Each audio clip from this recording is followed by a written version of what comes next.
പുതിയ വർഷം തുടങ്ങി മൂന്നാമത്തെ ദിവസത്തിനുള്ളിൽ റിലീസായ ഹർത്താൽ 12 മണിക്കൂർ നീണ്ടു നിൽക്കുന്ന ഒരു ആക്ഷൻ സ്പൂഫ് എന്റർടൈനർ ആണ്. ശരിക്കും ഇതിന്റെ പ്രത്യേകത റിയൽ ടൈം സിംഗ് സൗണ്ട് ഉപയോഗിച്ചിട്ടുണ്ട് എന്നുള്ളതാണ്.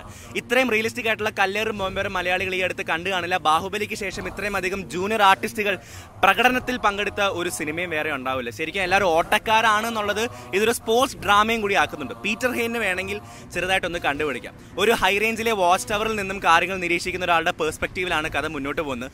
അദ്ദേഹത്തിന് ഇച്ചിരി കൂടി സ്ക്രീൻ സ്പേസ് കൊടുത്തിരുന്നെങ്കിൽ കാര്യങ്ങൾ ഗംഭീരമായേനെ. പിന്നെ എടുത്തു പറയേണ്ടത് ഇതിനകത്തെ ആർട്ട് വർക്ക് ആണ്. കേരളത്തിന്റെ തനതായിട്ടുള്ള കമ്പി, ലാത്തി ചാർജ്, പിന്നെ ബോംബ്, പാര ഇതൊക്കെ ഗംഭീരമായിട്ട് ഉപയോഗിച്ചിട്ടുണ്ട്.